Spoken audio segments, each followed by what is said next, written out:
Hello guys, it's TSF Adams, and today is a very simple topic, and that is, why does Bloodborne, and From Software in general in all of their games, I wonder why they hide some of their best areas in very hidden ways to get to them. Because, for example, Cainhurst, I think, is the best design location of all of Bloodborne in terms of look, and just the boss fight with Martyr Ligarius is crazy. And this is not really me trying in the background. This is just me kind of going through and showing off the area a little bit. But just the way you get to it, and it's got so many good enemies, so many good weapons. This is where you get the Executioner gloves, the weapon that starts with the R. I don't know, it's long with the one with the gun in it, so you can see the background. I'm just kind of going around doing whatever. But they kind of hide everything, and it's got some very, very good weapons in it. This is where you get the Shikage after beating Martyr Ligarius. Maybe the best cutscene, the best intro cutscene in the game to a boss with Martyr Ligarius as well. The best way to get to a boss, which is going through all the rooftops throughout the castle to get to Martyr Ligarius at the end. But I don't understand why they would hide some of these areas, because I think the hidden area in the game, one of the hidden areas, has also the best part of the game, and that is when the choir starts building up, and then you get to Abridis, and then Abridis, Daughter of the Cosmos, but the choir building up in the background as you get closer and closer to the boss is just epic, and it is crazy. You'll see it right here.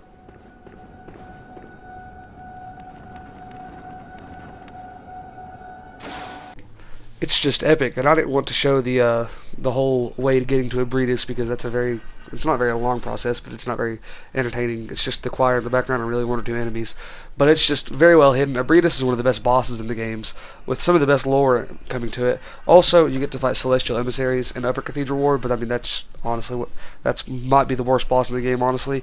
Although some of the hidden areas are hit or miss, like Hemlock Charnel Lane, I feel like is widely agreed upon to be pretty horrible, but that is also how you get to Cainhurst Castle, so it kind of has its ups and downs. Old Yarnum is very good, has some of the best lore in the game too, with one of the best boss fights in the Bloodstarved Beast, and I feel like I don't know why. What I'm trying to say is I don't think that some stuff like Old Yarnum and Hemlock Charnel Lane, that stuff's like not very hidden. I'm talking about these areas like this and the Nightmare Frontier with the Amygdala fight. Pretty much the main three are Upper Cathedral Ward, Cainhurst Castle, and the Nightmare Frontier with the Amygdala fight. I don't remember the exact name, but it's one of the Nightmare Frontiers. Those are kind of the three big hidden areas in the game with that have like storyline purposes. Although Iosefka's Clinic is kind of like, that's hidden, but it's not like a main full explorable area, because you've kind of already been there and it's not much to it. It's more just the shock of being back at the start of the game.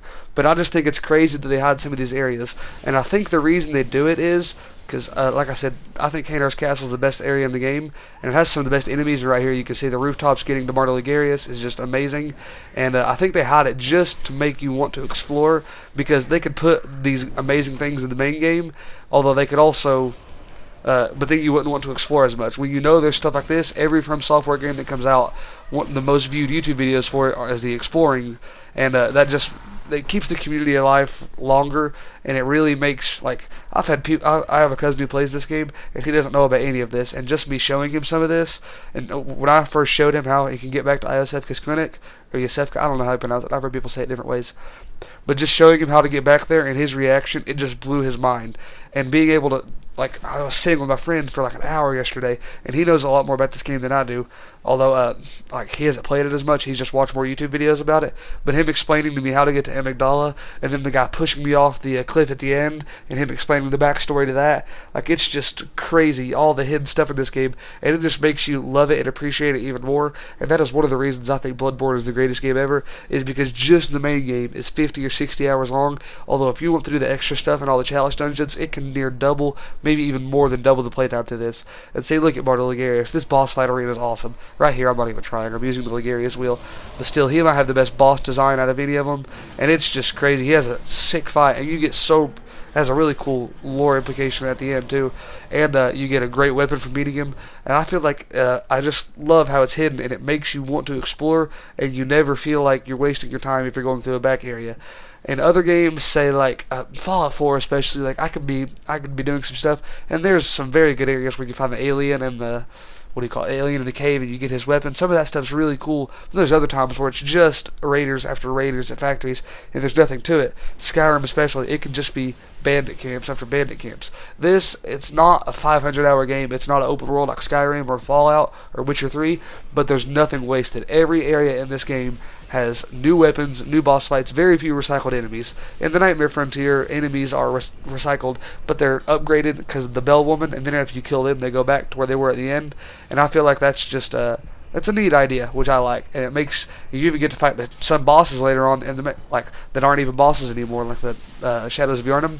But I feel like there's thought put into every area, and this blows my mind. I just noticed this right here in the video, that it's Upper Cathedral Ward, and that is the Vicar Amelia boss arena down there, and I didn't even notice that until just now.